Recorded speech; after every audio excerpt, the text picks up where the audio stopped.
கதிர்வீச்சின் தொன்மையான அலகு கியூரி, அதாவது பழைய அலகு தான்.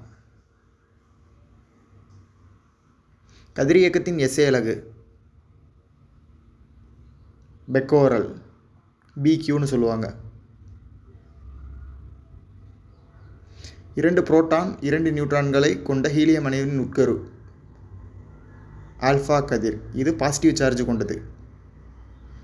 எலக்ட்ரான் எனும் அடிப்படை துகள்களால் ஆன கதிர் பீட்டா, இது எதிர்மின் சுமையாலானது. ஆல்ஃபா, பீட்டா மற்றும் காமா கதிர்களை உமிழும் கதிரியக்கம் இயற்கை கதிரியக்கம். காமா துகள்களின் மின்சுமை, அதாவது சுழி. காமா துகள்களுக்கு மின்சுமை கிடையாது. பார்த்தீங்கன்னா ஆல்ஃபா கதிர் நேர்மின் சுமை கொண்டது, பீட்டா கதிர் எதிர்மின் சுமை கொண்டது, காமா கதிர் மின்சுமை அற்றது.